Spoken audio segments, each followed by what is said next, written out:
The original plan was to do a short sissy bar, which this is a piece that I had used as a test piece when I did the sissy bar in Francine. So I had it set in about like that. We were going to do a short one, but I think the last time Tom said something about maybe just wanting to do a little up and over, because he changed his seat from being like a 2-up Mustang short style seat. He really likes his sprung solo seat bait style that I did for him on the cone shovel that he rides probably 200 miles a weekend. So we're going to go with the sprung seat. Wheels got to be set up, but it's been spaced correctly. So the fender's got to be mounted. It's kind of wedged in there right now. Again, we got to level the bike. But one of the holdups is I forgot to get them over here with the clutch. I forgot to order a pressure plate when I ordered all this stuff. So basically what's happening is the push rod, I don't know if the clutch arm is in the correct position to line up good with the foot controls that I'm making over here. So all of this is relative. It's all got to be set up and lined up correctly before all that stuff happens. So future plans is we got to figure out a place to put a coil, which as soon as that jet goes by, we'll talk about. So normally these two bungs right here on the frame for this was, just so we're all on the same page, this was a swing arm frame, and since this is House of Horsepower cases on Tom's bike, he needed a title, so he bought a swing arm frame that the title goes to, and I hardtailed this with a kit.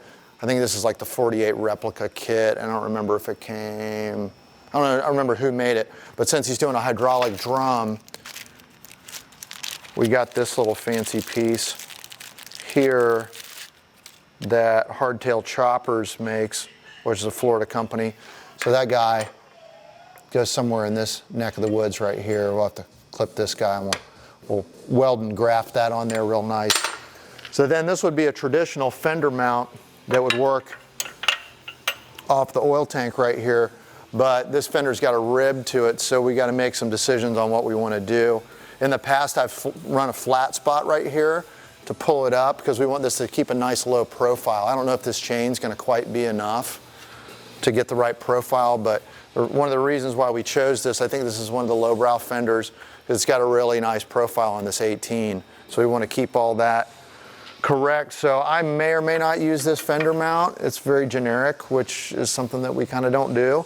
So probably do something like that where we can anchor the oil tanks just kind of dangle in there to get an idea for this clearance for the fab work. So these two bungs was where the coil would normally mount. There's a bracket that came off of it, and the square style coil would go right here. But what I want to do, and what I like to normally do, like on Francine, I built a little box right here, and that's where the ignition switch is at. Now granted, this is a kick-only bike, so you really don't need really much other than a key to turn your power on. But I like to do the key right here, and I may or may not try to graft the coil into the oil tank somehow, because I really liked how on Francine the oil tank was modified with the exhaust going through it. So kind of like that idea there a little bit, you know. So yeah, and all these areas here are going to get cleaned up. We're going to mold the frame real nice. I got the petcock fuel outlet located right here because when I configured this motor mount, this is just kind of to hold it together. I don't know if that was in when we transport or what have you. But what I'll do is I'll incorporate some kind of stainless mount here. I may or may not streamline this guy down a little bit, but now when you do just enough slack on this guy, you have a nice smooth flow, plenty of clearance in between your cylinders so you don't have to worry about a lot of heat or doing a bunch of monkey business to this guy, because I like to run the clear lines and I like to run them for about a year or so, specified clear fuel line, because I like to see that when you're first starting the bike up, if you're diagnosing anything, you know when you're getting fuel to the carburetor. That's a big thing with me with these Super E's, which isn't the most complex carburetor or anything like that. But when you're doing all that stuff and you're trying to figure out why your bike won't kick over, I like to be able to know that fuel is getting there. If you're taking good care of your carburetor and it's either new or we just went through it, you know your accelerator pump's squirting fuel and you're not just kicking.